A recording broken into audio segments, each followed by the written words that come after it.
So we'll come back to that. White rappers. White rappers.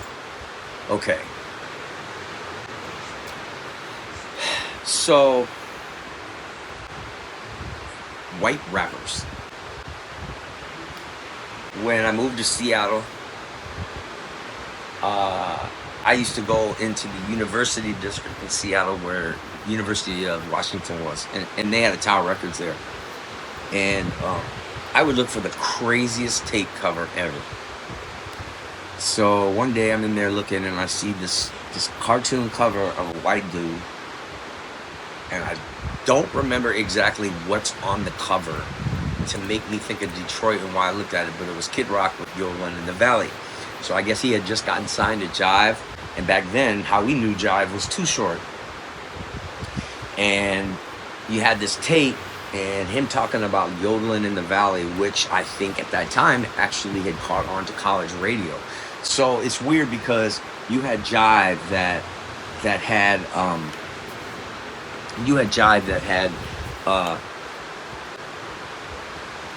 Kid Rock, but then you also had Third Base. Like, Third Base was ridiculous. Third Base was ridiculous. Like, when you came out and you heard those guys, you were like, oh man, it's just, you never really kind of go, you know, oh, they're white. You just kind of, yeah, they got it. Their shit is fresh. And, you know, they kind of always had like a little bit of a thing with who they fucked with. And so, you had Third Base, Kid Rock, and believe it or not, a lost hero to white hip hop, and that's Everlast. Because Everlast was like rapping with the Syndicate and rapping with Ice-T. And he had some great shit. Everlast had some great songs. So even back then, I was like, you know, like, man, it's great for, you know, some of the white rappers to have some shit. Now I'm gonna tell you, back in Seattle, there was no even fucking of a thing of a rapper from Seattle. A rapper from Seattle was Mix-a-Lot, and Mix-a-Lot didn't get famous in Seattle. Mix-a-Lot got famous from making music, booty shaking music in the South. So the only person ever to be famous from Seattle music is Macklemore, right? I'll get back to that. So anyway, the three white rappers that I knew back then were basically Everlast. You had Everlast. You had, like, there was the white DJ for Compton's Most Wanted. Like, well, I forgot who that was, but we were all big champion of him. So as a white dude, you just saw that. But in Seattle, there was not even a such thing as a Seattle rapper. So let alone a white Seattle rapper. So I'm not trying to like call that out, but I mean, just to let you know, when you would go places and be like, yeah, I'm a rapper from Seattle, and they'd be like, what the fuck does that sound like? And you'd be like, yeah, I understand. But you know, there was no outlet. There was no outlet for rappers back then in Seattle, and I mean, you couldn't really even pick a worse market to try to be an independent artist.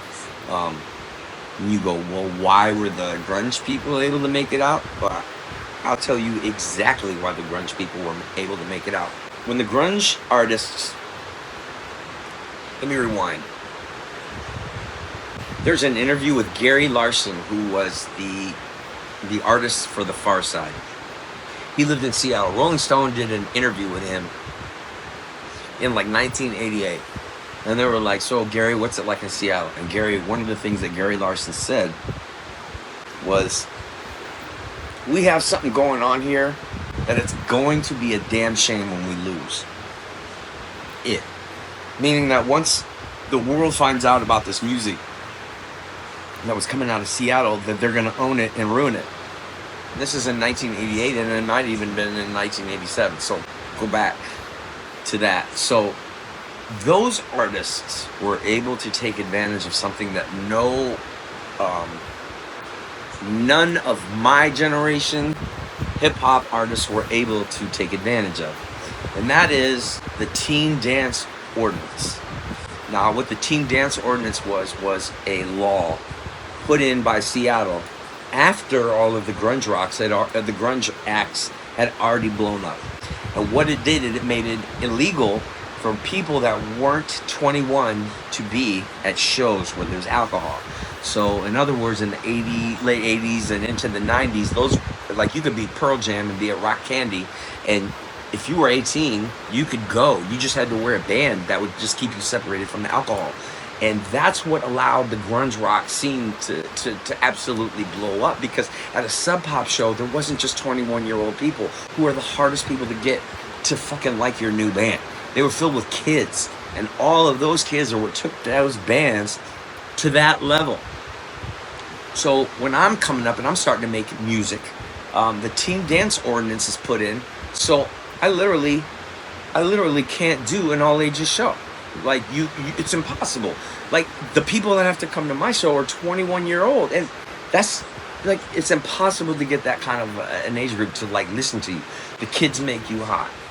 So they put a complete kibosh on that, and we weren't able to perform. Now Chris Novoselic for Nirvana was like, he was our savior, because he was the only one that out here like, yo, we can't, these kids can't blow up without like the all age groups at these shows. So that fucked us up, and that made it so you had to have a bar basically believe in you, and it just completely ruined it.